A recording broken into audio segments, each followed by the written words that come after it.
Exemple 2. J'ai une fonction qui est paire, toujours la même en fait, f de t vaut 2t sur 0, 1. Par contre, maintenant, je vais calculer jn qui ressemble à l'intégrale de tout à l'heure. Cette fois-ci, on multiplie par sinus nt. Première chose, toujours je fais bien attention, mon intervalle est centré sur 0. Je regarde la fonction à intégrer, celle qui est à l'intérieur du symbole somme, c'est-à-dire f de t sinus nt. C'est encore un produit. Donc je regarde dans mon énoncé, je sais que f est pair, sinus est impair. Donc quand on va faire le produit, pair fois impair, je récupère une fonction qui est impaire. J'intègre une fonction impaire sur un intervalle centré sur 0. De suite, je n'ai rien de plus à faire puisque mon intégrale va être nulle. Je vous invite fortement à essayer de refaire ça tout seul. Si vous avez besoin, reprenez les diapositives, posez-moi des questions en classe, mais c'est des choses très importantes pour la suite.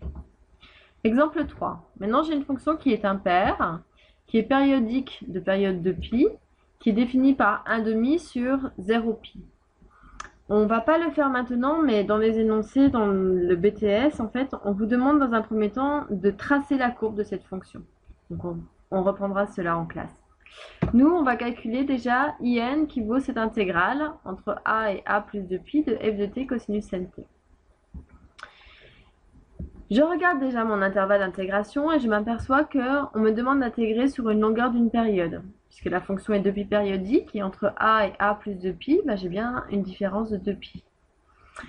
Donc ici, il va falloir que je modifie mes bornes. Donc je pourrais intégrer de l'intervalle de 0 à 2pi. Je fais une translation.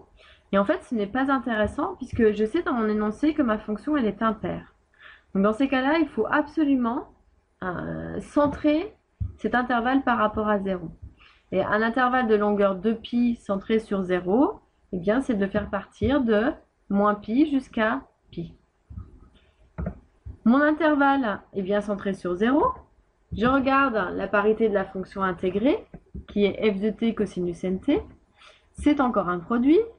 Donc, mes informations sont que f est impair, cosinus est pair. Donc, quand je fais le produit, f fois cos est une fonction impaire. J'intègre une fonction impaire sur un intervalle centré sur 0. Toute cette intégrale-là va être nulle.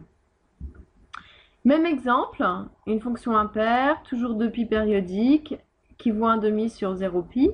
Et cette fois-ci, j'intègre la fonction fois un sinus. Même remarque que tout à l'heure, si vous ne l'avez pas compris, je vous réexplique. C'est un intervalle, donc j'intègre entre a et a plus 2pi, c'est-à-dire que je suis sur la longueur d'une période. J'ai une fonction qui est impaire, donc je vais chercher à rendre cet intervalle en fait sur un intervalle centré par rapport à 0. Comme j'ai une longueur de 2pi, eh bien, je me place entre moins pi et plus pi. J'ai bien 2pi d'intervalle de cette fonction. Donc c'était bien un intervalle centré sur 0. Je vais regarder la parité de la fonction intégrée. C'est cette fonction f de t sinus nt qui est encore un produit. Ma fonction f dans l'énoncé est impaire, sinus est impair, impair fois impair. Quand on en fait un produit, je récupère une fonction paire. J'intègre une fonction paire sur un intervalle centré sur 0. Je sais que je vais récupérer 2 fois l'intégrale entre 0 à pi de f de t des sinus nt dt. On va devoir calculer cette intégrale. Pour cela, on va devoir trouver la valeur de la fonction f. Donc, on s'aperçoit d'après l'intervalle d'intégration que l'on est sur 0pi. Si je regarde mon énoncé, c'est exactement là où ma fonction f est définie. Et à ce moment-là, elle vaut 1/2. Donc, je vais pouvoir la remplacer dans l'intégrale pour obtenir 2 fois l'intégrale de 0 à pi de 1/2 sinus nt. Déjà, je simplifie puisque j'ai une constante ici, donc elle peut sortir de l'intégrale. Et 1/2 fois 2, je récupère 1. C'est pour ça qu'ici, il n'y a plus de constante. Primitive d'un sinus nt, eh bien, si on est sur son cercle trigo, calcul d'une primitive, je tourne dans le sens inverse des aiguilles d'une montre. Primitive d'un sinus, moins cos. Et on fait attention, ici, il y a le coefficient qui va sortir en 1 sur n. Donc, primitive, moins 1 sur n, cosinus nt. Je calcule ensuite cette intégrale, pardon, la primitive plutôt, entre 0 et pi. Et donc, on fait la borne supérieure moins la borne inférieure. Donc, cette valeur-là prise en pi, plus puisque en fait, moins la borne inférieure, donc moins donne le plus qui est ici.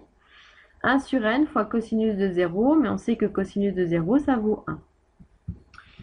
Ici, chose importante à savoir faire aussi, c'est de savoir comment on peut arranger ce cosinus nπ.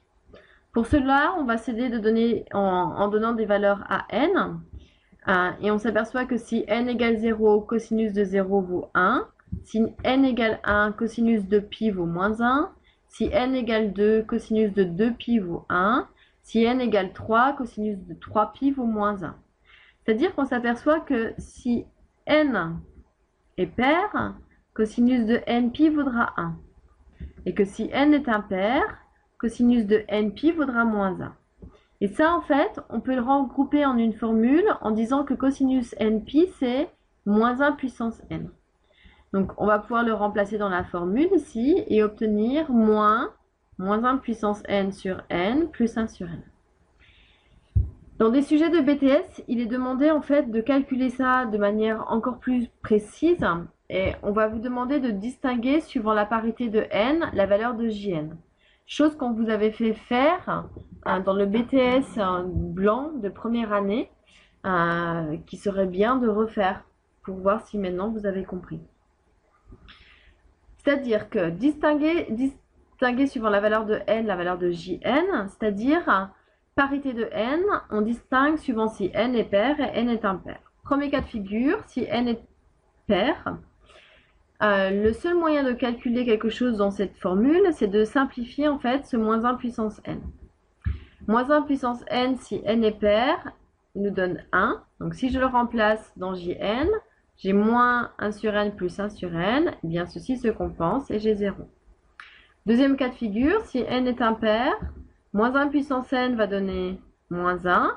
Si je le remplace dans ma formule, donc j'ai moins 1 sur n plus 1 sur n. Si je simplifie, je vais obtenir 2 sur n. Donc en fait, on dira, on verra que le Jn que je vous ai demandé de calculer, en fait, c'est les harmoniques. Les harmoniques en sinus, donc pour n pair sont nuls et pour n impair, valent une certaine valeur que l'on peut représenter sur un graphique.